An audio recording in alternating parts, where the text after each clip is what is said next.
ಎಷ್ಟು ನ್ಯಾಚುರಲ್ ಆಗಿರ್ಬೇಕು ಅಷ್ಟು ನ್ಯಾಚುರಲ್ ಆಗಿದ್ರೇನೆ ಇವಾಗ ನಾವು ಆರೋಗ್ಯವಾಗಿರೋಕೆ ಸಾಧ್ಯ. ನಮ್ಮ ದೇಹ ಒಂದು ನೇಚರ್ಸ್ ಗಿಫ್ಟ್. ಅದಕ್ಕೆ ಏನಂದ್ರೆ ಅದು ಹಾಕೋಕ್ ಆಗೋದಿಲ್ಲ. ತುಂಬಾ ಡೆಕೋರೇಟ್ ಮಾಡ್ಕೊಂಡಿರ್ತಾರೆ, ಮೇಕಪ್ ಬಳಸಿರ್ತಾರೆ, ಕಾನ್ಫಿಡೆನ್ಸೇ ಇರಲ್ಲ.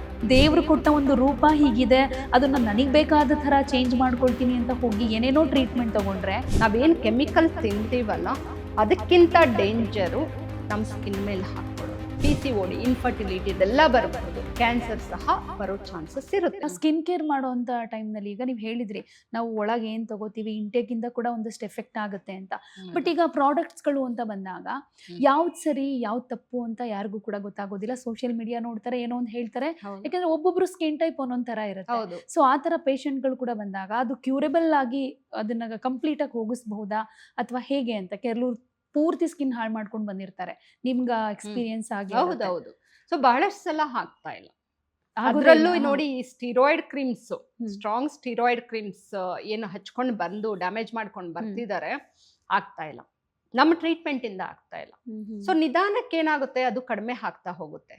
ಏನು ಮಾಡದೆ ಬಿಟ್ಬಿಟ್ರೆ ನಮ್ಮ ಚರ್ಮ ಅವಾಗವಾಗ ಅದು ಏನು ಟರ್ನ್ ಓವರ್ ಅಂತೀವಿ, ಅದು ಶೆಡ್ಡಿಂಗ್ ಆಗ್ತಾ ಇರುತ್ತೆ, ಬರ್ತಾ ಇರುತ್ತೆ, ಮತ್ತೆ ಹೊಸ ಚರ್ಮ ಬೆಳ್ಕೊಳ್ತಾ ಇರುತ್ತೆ. ಈ ತರ ಒಂದು ವ್ಯವಸ್ಥೆ ಇದೆ ನಮ್ಮ ಚರ್ಮಕ್ಕೆ. ಸೊ ಅದೇ ಸರಿ ಮಾಡ್ಕೋಬಹುದು. ಅದು ಏನು 100% ಸರಿ ಆಗುತ್ತೆ ಅಂತ ಹೇಳೋಕ್ಕಾಗಲ್ಲ. ಬಟ್ ನಮ್ಮ ಟ್ರೀಟ್ಮೆಂಟ್ಸ್ ಅಲ್ಲಂತೂ ಅದನ್ನ ಸಂಪೂರ್ಣವಾಗಿ ಎಷ್ಟೊಂದು ಪೇಷಂಟ್ಸ್ ಅಲ್ಲಿ ಸರಿ ಮಾಡೋಕ್ ಆಗ್ತಾ ಇಲ್ಲ. ಸೊ ನಾನು ಇದನ್ನ ಏನಕ್ಕೆ ಹೇಳ್ತಾ ಇದ್ದೀನಿ ಅಂದ್ರೆ ಅವ್ರಿಗೆ ಡಿಸ್ಕರೇಜ್ ಮಾಡೋಕ್ಕಲ್ಲ. ಬಹಳಷ್ಟು ಜನ ಲಕ್ಷಾಂತರ ರೂಪಾಯಿ ಖರ್ಚು ಮಾಡಿಕೊಂಡು ಬರ್ತಾ ಇದ್ದಾರೆ, ಕ್ಲಾರಿಟಿ ಕೊಟ್ಟಿರಲ್ಲ ಎಷ್ಟೊಂದು ಜನ. ಸೊ ನಾನು ನೋಡ್ತೀನಿ, ನಾನು ಎಷ್ಟೊಂದು ಜನಕ್ಕೆ ಹೇಳ್ತೀನಿ, ಇದನ್ನ ಸುಮ್ಮನೆ ಬಿಟ್ಬಿಟ್ರೆ ಉತ್ತಮ, ಇಲ್ಲ ಅಂದ್ರೆ ದುಡ್ಡು ಖರ್ಚು ಮಾಡ್ತಿರ್ತೀರಾ, ಏನು ಎಫೆಕ್ಟ್ ಇರಲ್ಲ ಅಂತ. ಆ ಥರ ಕೇಸಸ್ ನೋಡ್ತೀನಿ. ಸೊ ಅದಕ್ಕೇನೆ ತುಂಬಾ ಕೇರ್ಫುಲ್ ಆಗಿ ಈ ಆನ್ಲೈನಲ್ಲಿ ಬೆಟರ್ ಪ್ರಾಡಕ್ಟ್ಸ್ ತಗೊಂಡು ಹಚ್ಕೊಳ್ದೆ ಡಾಕ್ಟರ್ ಹತ್ರ ನೇರವಾಗಿ, ಚರ್ಮದ ಡಾಕ್ಟರ್ ಹತ್ರ ಅದರಲ್ಲೂ ಹೋಗಿ ತೋರಿಸ್ಕೊಳ್ಳೋದು ಉತ್ತಮ. ಏನೇ ಸಮಸ್ಯೆ ಆದ್ರೂ ತುಂಬಾ ಸಲ ಅಟ್ಲೀಸ್ಟ್ ಎಫೆಕ್ಟ್ ಇಲ್ಲ ಅಂದ್ರು ಸೈಡ್ ಎಫೆಕ್ಟ್ ಬರ್ಸುವಂತಹ ಪ್ರಾಡಕ್ಟ್ಸ್ ಅಂತೂ ಕೊಡೋದಿಲ್ಲ. ಆಮೇಲೆ ಈಗ ಕೆಲವರು ನೋಡಿರ್ತೀರ, ತುಂಬಾ ಬ್ಯೂಟಿ ಕಾನ್ಶಿಯಸ್ ಜಾಸ್ತಿ ಇರುತ್ತೆ. ಅಂದ್ರೆ ಚರ್ಮ ಸುಕ್ಕಾಗಬಾರ್ದು, ಯಾವಾಗ್ಲೂ ಯಂಗ್ ಕಾಣ್ಬೇಕು ಅನ್ನೋ ನಿಟ್ಟಿನಲ್ಲಿ ಒಂದಷ್ಟು ಆಂಟಿ ಏಜಿಂಗ್ ಟ್ರೀಟ್ಮೆಂಟ್ ಅಂತ ಇರುತ್ತೆ. ಒಂದಷ್ಟು ಸ್ಟೆರಾಯ್ಡ್ ಆಗಿರ್ಬೋದು, ಇಂಜೆಕ್ಟ್ ಮಾಡ್ಕೊಳ್ಳೋದಾಗಿರ್ಬೋದು, ಬೇರೆ ಬೇರೆ ಥರದಂತ ಒಂದಷ್ಟು ಟ್ರೀಟ್ಮೆಂಟ್ ಇರುತ್ತೆ. ಅದು ಏನಾದರೂ ಎಫೆಕ್ಟ್ ಆಗೋ ಚಾನ್ಸಸ್ ಇರುತ್ತೆ. ಯಾವ ಥರ ಅಂತಂದ್ರೆ, ಒಬ್ರು ಈ ಹಿಂದೆ ಸ್ವಲ್ಪ ದಿನದ ಹಿಂದೆ ಒಬ್ರು ಫೇಮಸ್ ಸೆಲೆಬ್ರಿಟಿ ಒಬ್ರು ತೀರ್ಕೊಂಡ್ರು. ಅವರು ಆಂಟಿ ಏಜಿಂಗ್ ಟ್ರೀಟ್ಮೆಂಟ್ ತಗೋತಾ ಇದ್ರು, ಹಾರ್ಟ್ ಅಟ್ಯಾಕ್ ಆಯ್ತು ಅಂತ ಹೇಳಿದ್ರು. ಅದಕ್ಕೂ ಇದಕ್ಕೂ ಏನಾದರೂ ಲಿಂಕ್ ಇದೆಯಾ? ಖಂಡಿತ. ನಾನು ಯಾವಾಗ್ಲೂ ಹೇಳ್ತಾ ಇರ್ತೀನಿ, ಯಂಗರ್ ಜನರೇಷನ್ ಅದರಲ್ಲೂ ಕೂದಲು, ಸ್ಕಿನ್ನು, ಮಸಲ್ಲು ಅನ್ಕೊಂಡು ಆರೋಗ್ಯನ ಹಾಳು ಮಾಡ್ಕೋಬೇಡಿ ಅಂತ. ಯಾಕಂದ್ರೆ ಬಹಳಷ್ಟು ಸಲ ಈ ಕೂದಲು ಮತ್ತೆ ಚರ್ಮ ಅನ್ನೋದು ಜೆನೆಟಿಕ್ಸ್ ಮೇಲೆ ಡಿಪೆಂಡ್ ಆಗುತ್ತೆ, ಆಯ್ತಾ? ಆಮೇಲೆ ನಾವು ತಗೊಳ್ಳುವಂತಹ ಫುಡ್, ಆ ಚೈಲ್ಡ್ಹುಡ್ ನ್ಯೂಟ್ರಿಷನ್ ಸಹ ಮ್ಯಾಟರ್ ಆಗುತ್ತೆ ನಮ್ಮ ಚರ್ಮ ಆಗಲಿ ಕೂದಲಿಗಾಗಲಿ. ಸೊ ಅದನ್ನು ಫೋಕಸ್ ಮಾಡಬೇಕು, ಮತ್ತೆ ಆರೋಗ್ಯವಾಗಿರೋದ್ರ ಕಡೆ ಗಮನ ಕೊಡಬೇಕು. ಸೊ ಈ ಥರ ಇದನ್ನು ಸರಿ ಮಾಡ್ಕೋಬೇಕು ಚರ್ಮ ಕೂದಲನ್ನ ಅಂತ ಹೋಗಿ ಈ ಥರ ಒಂದು ಕಾಸ್ಮೆಟಿಕ್ ಪ್ರಾಡಕ್ಟ್ಸ್, ಇವನ್ IV ಎಲ್ಲ ಬಂದಿದೆ, ಡ್ರಿಪ್, ಆಯ್ತಾ? ಈಗ ಚರ್ಮ ಬ್ರೈಟ್ ಆಗೋದಕ್ಕೆ ಅದಕ್ಕೆಲ್ಲ. ಸೊ ಅದೆಲ್ಲ ತಗೊಂಡಾಗ ಈ ಪ್ರಾಡಕ್ಟ್ಸ್ ಈ ಸಪ್ಲಿಮೆಂಟ್ಸ್ ಅಂತ ಇದೆಯಲ್ವಾ, ಅದು ವೆಲ್ ರೆಗ್ಯುಲೇಟೆಡ್ ಅಲ್ಲ. ಯಾವುದೋ ಒಂದು ಅಥಾರಿಟಿ ಕಂಟ್ರೋಲ್ ಇಲ್ಲ ಅದ್ರ ಮೇಲೆ. ಯಾವ ಸಪ್ಲಿಮೆಂಟ್ ಅಂದ್ರೆ ಅದು ಬರ್ತಾ ಇದೆ, ಆ ಸ್ಟಡೀಸ್ ಸಹ ಸರಿಯಾಗಿ ಆಗ್ತಾ ಇಲ್ಲ. ಈಗ ಎಷ್ಟೊಂದು ಜನಕ್ಕೆ ಸ್ಟಡೀಸ್ ಆಗಿದೆ, ಸೇಫು ಅಂತ ಹೇಳ್ತಾರೆ. ಎಷ್ಟೊಂದು ಕಾಯಿಲೆಗಳು ಬರೋದು ಎಷ್ಟೊಂದು ವರ್ಷಗಳಾದ್ಮೇಲೆ. ಅಷ್ಟು ಲಾಂಗ್ ಟರ್ಮ್ ಸ್ಟಡೀಸ್ ಮಾಡಿರಲ್ಲ, ಅದು ಶಾರ್ಟ್ ಡ್ಯೂರೇಷನ್ ಮಾಡಿರ್ತಾರೆ, ತುಂಬಾ ಕಡಿಮೆ ಸ್ಯಾಂಪಲ್ ತಗೊಂಡು ಮಾಡಿರ್ತಾರೆ, ಆಯ್ತಾ? ಇಲ್ಲ ಯಾವುದೋ ಒಂದು ಅನಿಮಲ್ ಮೇಲೆ ಎಕ್ಸ್ಪೆರಿಮೆಂಟ್ ಮಾಡಿರ್ತಾರೆ. ಈ ತರ ಇದ್ದಾಗ ಆ ಫೈಂಡಿಂಗ್ಸು ಮತ್ತೆ ಇದು ಕೋರಿಲೇಟ್ ಆಗಲ್ಲ ಸರಿಯಾಗಿ, ಗೊತ್ತಾಯ್ತಾ? ಸೊ ಹಾಗಾಗಿ ನಾವು ಈ ಯಾವ ಪ್ರಾಡಕ್ಟ್ಸ್ನು ನಂಬೋಕ್ಕಾಗಲ್ಲ. ನಾನಂತೂ ಆಸ್ ಎ ಡರ್ಮೆಟಾಲಜಿಸ್ಟ್ ನಾನು ಈ ತರ ಪ್ರಾಡಕ್ಟ್ಸ್ನ ನಂಬೋದೇ ಇಲ್ಲ. ಯಾವುದೋ ಸ್ಕಿನ್ ಬ್ರೈಟ್ ಆಗುತ್ತೆ, ಯಾವುದೋ ಒಂದು ಟ್ಯಾಬ್ಲೆಟ್ ಅಥವಾ ಇಂಜೆಕ್ಷನ್ನು ತಗೊಂಡ್ರೆ ಸ್ಕಿನ್ ಬ್ರೈಟ್ನೆಸ್ಗೋಸ್ಕರ ಅಷ್ಟು ರಿಸ್ಕ್ ತಗೊಳ್ಳೋದು ಒಳ್ಳೇದಲ್ಲ ಅಂತ ಅನ್ಸುತ್ತೆ. ಸೊ ಎಷ್ಟು ನ್ಯಾಚುರಲ್ ಆಗಿರ್ಬೇಕು ಅಷ್ಟು ನ್ಯಾಚುರಲ್ ಆಗಿದ್ರೇನೆ ಇವಾಗ ನಾವು ಆರೋಗ್ಯವಾಗಿರೋಕ್ ಸಾಧ್ಯ. ಆಮೇಲೆ ಹೇಳ್ತೀನಿ, ಬಣ್ಣದ ಲೋಕ, ಚೆನ್ನಾಗಿ ಕಾಣಿಸ್ಕೊಳ್ಬೇಕು, ಸೆಂಟರ್ ಆಫ್ ಅಟ್ರಾಕ್ಷನ್ ಆಗಬೇಕು, ಈ ಥರದ್ದೆಲ್ಲ ಮೈಂಡ್ ಸೆಟ್ಟಲ್ಲಿ ಕೆಲವರು ಆ್ಯಕ್ಟ್ರೆಸ್ಗಳು ನೀವು ಕೂಡ ನೋಡಿರ್ತೀರಾ, ಈ ಐಬ್ರೋಸ್ನ ಅಪ್ಲಿಫ್ಟ್ ಮಾಡ್ಕೊಳ್ಳೋದು, ಲಿಪ್ಸ್ಗೆ ಒಂದಷ್ಟು ಸರ್ಜರಿ ಮಾಡ್ಕೊಳ್ಳೋದು, ಹೌದೌದು, ಈ ಫಿಲ್ಲರ್ಸ್ ಥರದ್ದೆಲ್ಲ ಅಂತೆಲ್ಲ ಈ ಥರ ಹೇಳ್ತೀವಿ. ಎಲ್ಲ ಮಾಡ್ಕೊಂಡ್ರೆ ಬೇರೆ ಥರದ ಕಾಂಪ್ಲಿಕೇಶನ್ ಆಗಲ್ವಾ? ಹಾಗಿರುತ್ತೆ ಯಾಕಂದ್ರೆ ನ್ಯಾಚುರಲ್ ಆಗಿದ್ದೇ ಎಷ್ಟೋ ಸಮಸ್ಯೆಗಳು ಬರುತ್ತೆ. ಬರ್ತೇವೆ. ಅಂಥದ್ರಲ್ಲಿ ದೇವ್ರು ಕೊಟ್ಟ ಒಂದು ರೂಪ ಹೀಗಿದೆ, ಅದನ್ನ ನನಗೆ ಬೇಕಾದ ಥರ ಚೇಂಜ್ ಮಾಡ್ಕೊಳ್ತೀನಿ ಅಂತ ಹೋಗಿ ಏನೇನೋ ಟ್ರೀಟ್ಮೆಂಟ್ ತಗೊಂಡ್ರೆ ಅದು ಹೆಂಗೆ ಫ್ಯೂಚರಲ್ಲಿ ಎಫೆಕ್ಟ್ ಏನೇನಾಗುತ್ತೆ ಅಂತ? ಇದೆಲ್ಲ ಖಂಡಿತ ಸೈಡ್ ಎಫೆಕ್ಟ್ಸ್ ಇರುತ್ತೆ. ಹ್ಮ್. ಸೊ ಏನಾಗುತ್ತೆ, ನಾನು ಯಾವಾಗ್ಲೂ ಹೇಳ್ತೀನಿ ನ್ಯಾಚುರಲ್ ಆಗಿದೆ.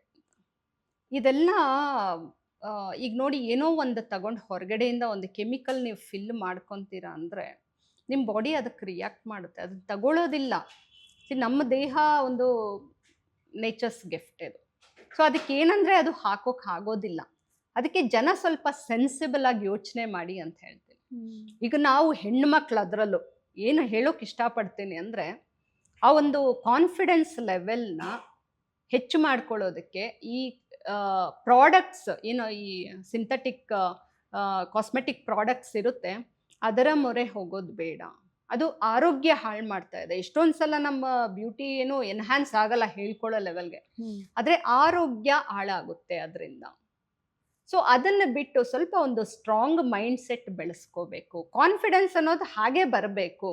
ನಮ್ಮ ಒಂದು ಕೆಲಸ ಕಾರ್ಯಗಳ ಎಫಿಷಿಯನ್ಸಿಯಿಂದ ನಮಗೆ ಕಾನ್ಫಿಡೆನ್ಸ್ ಬರುತ್ತೆ ಅಂತ ಅನ್ಕೋಬೇಕು. ಎಲ್ಲೋ ನಾವೇನೋ ಒಂದು ಮೇಕಪ್ ಮಾಡಿಕೊಂಡ್ರೆ ಅದರಿಂದ ನಮ್ಮ ಕಾನ್ಫಿಡೆನ್ಸ್ ಲೆವೆಲ್ ಜಾಸ್ತಿ ಆಗುತ್ತೆ, ಯಾರೋ ಅದನ್ನ ನೋಡಿ ನನಗೆ ಮರ್ಯಾದೆ ಕೊಡ್ತಾರೆ ಅನ್ನೋ ಒಂದು ಭ್ರಮೆಯಿಂದ ಹೊರಗಡೆ ಬರಬೇಕು. ಅದು ತುಂಬ ಮುಖ್ಯ. ಪ್ರತಿಯೊಂದು ಹೆಣ್ಮಗು ಹೇಳ್ತೀನಿ, ನಾನು ಎಷ್ಟೊಂದು ಜನ ತುಂಬ ಏನು ಡೆಕೋರೇಟ್ ಮಾಡ್ಕೊಂಡಿರ್ತಾರೆ, ಮೇಕಪ್ ಬಳಸಿರ್ತಾರೆ, ಕಾನ್ಫಿಡೆನ್ಸೇ ಇರಲ್ಲ ಅವ್ರಿಗೆ. ಸೊ ಅದರ ಮೇಲೆ ಡಿಪೆಂಡ್ ಆಗೋದು ಕಡಿಮೆ ಆಗಬೇಕು. ಈ ಕಾಸ್ಮೆಟಿಕ್ ಪ್ರಾಡಕ್ಟ್ಸನ್ನ ಬಳಸೋದು ಕಡಿಮೆ ಮಾಡಬೇಕು. ಅದರಿಂದ ಬಹಳಷ್ಟು ಕಾಯಿಲೆಗಳು ಬರ್ತಿದೆ. ಅಲರ್ಜಿಗಳು ಬರಬಹುದು, ಹಾರ್ಮೋನಲ್ ಇಂಬ್ಯಾಲೆನ್ಸ್ ಆಗ್ಬೋದು, PCOD, ಇನ್ಫರ್ಟಿಲಿಟಿ ಇದೆಲ್ಲ ಬರಬಹುದು. ಆಮೇಲೆ ಒಂದಷ್ಟು ವರ್ಷಗಳಾದ ಮೇಲೆ ಕ್ಯಾನ್ಸರ್ ಸಹ ಬರೋ ಚಾನ್ಸಸ್ ಇರುತ್ತೆ, ಯಾಕಂದ್ರೆ ಇವೆಲ್ಲ ಕೆಮಿಕಲ್ಸ್. ಅಂದ್ರೆ ಈಗ ಫೇಸಿಗೆ ಅಪ್ಲೈ ಮಾಡುವಂತ ಒಂದಷ್ಟು ಬ್ಯೂಟಿ ಪ್ರಾಡಕ್ಟ್ಸ್ ಆಗಿರ್ಬೋದು, ಕಾಸ್ಮೆಟಿಕ್ಸ್ ಆಗಿರ್ಬೋದು, ಅಥವಾ ಲಿಪ್ಸ್ಟಿಕ್ ಆಗಿರ್ಬೋದು, ಇದರಿಂದ ಫ್ಯೂಚರ್ ಅಲ್ಲಿ ಏನಾದ್ರೂ ಎಫೆಕ್ಟ್ ಆಗುತ್ತೆ? ಯಾಕಂದ್ರೆ ಒಳ್ಳೆ ಪ್ರಾಡಕ್ಟ್ ಅಂದ್ರೆ ಒಂದಷ್ಟು ಕಾಸ್ಟ್ಲಿ ಆಗಿರುವಂತ, ಎಕ್ಸ್ಪೆನ್ಸಿವ್ ಅಂತ ಏನೇನಿರುತ್ತೆ ಥಿಂಗ್ಸ್ ಇರುತ್ತೆ, ಅದನ್ನ ಯೂಸ್ ಮಾಡಿದ್ರೆ ಏನೂ ಆಗಲ್ಲ. ಸಣ್ಣ ಪುಟ್ಟ ಲೋಕಲ್ ಕಮ್ಮಿ ದುಡ್ಡಿಗೆ ಸಿಕ್ಕಿತು ಅಂತ ಅದನ್ನ ಯೂಸ್ ಮಾಡಿದ್ರೆ ಅಷ್ಟೇ ಪ್ರಾಬ್ಲಮ್ ಆಗುತ್ತೆ. ಈ ತರದ ಒಂದಷ್ಟು ಆಲೋಚನೆಗಳಿದೆ. ಖಂಡಿತ, ಆದ್ರೆ ಅದು ತಪ್ಪು. ಓಕೆ, ಕೆಮಿಕಲ್ ಅಂದ್ರೆ ಕೆಮಿಕಲ್ ಅಷ್ಟೇ. ಯಾವುದೋ ಒಂದು ಕಂಪನಿ ಕೆಮಿಕಲ್ ಸೇಫು ಅಥವಾ ಉನ್ನತವಾದದ್ದು ಇನ್ಯಾವುದೋ ಕೆಮಿಕಲ್ ಸೇಫ್ ಅಲ್ಲ ಅಂತ ಹೇಳೋಕ್ಕಾಗಲ್ಲ. ನಮ್ಮ ದೇಹದ ರೋಗ ನಿರೋಧಕ ಶಕ್ತಿ ಯಾವ ಕೆಮಿಕಲ್ ಆದ್ರೂ ಅದು ಕೆಮಿಕಲ್ ಅಂತಾನೆ ನೋಡುತ್ತೆ, ಫಾರಿನ್ ಬಾಡಿ ಅಂತಾನೆ ನೋಡುತ್ತೆ. ಇದು ಒಳ್ಳೆ ಕಂಪನಿ, ಇದು ಏನೋ ಕೆಟ್ಟ ಕಂಪನಿ ಅಂತ ನೋಡೋದೇ ಇಲ್ಲ. ಸೊ ಅದಕ್ಕೆ ನಾನು ಯಾವ ಕೆಮಿಕಲ್ಸ್ನು ಬಳಸಬೇಡಿ ಅಂತ. ಈಗ ಲಿಪ್ಸ್ಟಿಕ್ ನೋಡಿ, ಈ ತರ ಮಾಡ್ಕೊತಾ ಇರ್ತಾರೆ ಬಹಳಷ್ಟು ಜನ. ಅದು ಒಳಗಡೆ ಹೋಗುತ್ತೆ, ಡೈರೆಕ್ಟ್ ಹೋಗುತ್ತೆ ಅದು ಕೆಮಿಕಲ್ಲು ಕರಳಿಗೋಗಿ ಮತ್ತೆ ಲಿವರ್ ಮೇಲೆ ತಗೊಂಡಾಗ್ಲೂ ಈ ಲಿಪ್ಸ್ಟಿಕ್ಸ್ ಅಲ್ಲಿ ತುಂಬಾ ಹೆವಿ ಮೆಟಲ್ಸ್ ಇರುತ್ತೆ, ಲೆಡ್ ಇರುತ್ತೆ, ಮರ್ಕ್ಯೂರಿ ಇರುತ್ತೆ, ಇನ್ನು ಎಷ್ಟೊಂದು ಕೆಮಿಕಲ್ಸ್ ಎಲ್ಲ ಇರುತ್ತೆ. ಅದೆಲ್ಲ ಲಿವರ್ ಮೇಲೆ ಒತ್ತಡ ಬೀಳುತ್ತೆ. ನಾನು ಹೇಳಿದ್ದೀನಿ, ಲಿವರ್ ಡಿಟಾಕ್ಸಿಫಿಕೇಶನ್ ಮೇಲೆ ಒತ್ತಡ ಆದ್ರೆ ಹಾರ್ಮೋನ್ಸ್ ಅಲ್ಲಿ ಇಂಬ್ಯಾಲೆನ್ಸ್ ಆಟೋಮೆಟಿಕ್ ಆಗುತ್ತೆ. ಲಿವರ್ ಹೆಲ್ತ್ ಇಂದ ಎಷ್ಟೊಂದು ಕಾಯಿಲೆಗಳು ಬರ್ತಾ ಇದೆ. ಲಿಪ್ಸ್ಟಿಕ್ ಈ ರೀತಿ ಸಮಸ್ಯೆಗಳು ಬರಬಹುದಾ? ಆಮೇಲೆ ಈಗ ಚರ್ಮದ ಮೇಲೆ ಹಾಕಿರೋದು ಹೇಗೆ ಹೋಗುತ್ತೆ ಅನ್ಕೊಂತೀವಿ. ಚರ್ಮದಲ್ಲಿ ಸಣ್ಣ ಸಣ್ಣ ರಂಧ್ರಗಳಿರುತ್ತೆ, ಮತ್ತೆ ಸಣ್ಣ ಸಣ್ಣ ರಕ್ತನಾಳಗಳಿರುತ್ತೆ. ಅದರ ಮುಖಾಂತರ ಹೀರ್ಕೊಂಡು ಆ ಮೇನ್ ಬ್ಲಡ್ ಸ್ಟ್ರೀಮ್ಗೆ ಬರುತ್ತೆ, ಬ್ಲಡ್ ಸರ್ಕ್ಯುಲೇಷನ್. ಅಲ್ಲಿಂದ ಎಲ್ಲ ಅಂಗಾಂಗಗಳಿಗೂ ಹೋಗ್ಬೋದು. ಥೈರಾಯ್ಡ್ಗೆ ಹೋಗ್ಬೋದು. ಥೈರಾಯ್ಡ್ ಡ್ಯಾಮೇಜ್ ತುಂಬಾ ಬೇಗ ಆಗುತ್ತೆ, ಯಾಕಂದ್ರೆ ಥೈರಾಯ್ಡ್ ತುಂಬಾ ಸೆನ್ಸಿಟಿವ್. ಥೈರಾಯ್ಡ್ ಡ್ಯಾಮೇಜ್ ಮಾಡಬಹುದು, ಕಿಡ್ನಿ ಪ್ರಾಬ್ಲಮ್ ಆಗಬಹುದು, ಈ ತರ ಎಷ್ಟೊಂದು ಅಂಗಾಂಗಗಳನ್ನ ಡ್ಯಾಮೇಜ್ ಮಾಡಬಹುದು. ಇವ್ಯಾವ ರಾತ್ರೋರಾತ್ರಿ ಆಗಲ್ಲ, ಸ್ವಲ್ಪನೇ ಹೀರ್ಕೊಂಡು ಈ ಕೆಮಿಕಲ್ಲು ರಕ್ತಕ್ಕೆ ಹೋಗಿ ಡ್ಯಾಮೇಜ್ ಆಗುತ್ತೆ. ಈಗ ಆಲ್ರೆಡಿ ನಮ್ಗೆ ಹೊರೆ, ಎಲ್ಲಿ ನೋಡಿದ್ರು ಕೆಮಿಕಲ್ಸ್ ಎಲ್ಲಾದ್ರೂ, ಮತ್ತೆ ನಮ್ಮ ಕೈಯಾರೆ ನಾವೇ ಯಾಕೆ ನಮ್ಮ ದೇಹಕ್ಕೆ ಕೆಮಿಕಲ್ಸ್ ಹಾಕಬೇಕು ಅಂತ. ಆಯ್ತಾ? ಇನ್ಫ್ಯಾಕ್ಟ್ ಇನ್ನೊಂದು ತುಂಬಾ ಅಚ್ಚರಿ ಆಗುವಂತಹ ವಿಚಾರ ಅಂದ್ರೆ, ನಾವೇನು ಕೆಮಿಕಲ್ ತಿಂತೀವಲ್ಲ ಅದಕ್ಕಿಂತ ಡೇಂಜರು ನಮ್ಮ ಸ್ಕಿನ್ ಮೇಲೆ ಹಾಕ್ಕೊಳ್ಳೋದು. ಓಕೆ. ಸೊ ಏನು ಚರ್ಮದ ಮೇಲೆ ಹಾಕ್ತೀವಲ್ಲ ಆ ಕೆಮಿಕಲ್ಸು ನೇರವಾಗಿ ಬ್ಲಡ್ಗೆ ಹೋಗುತ್ತೆ.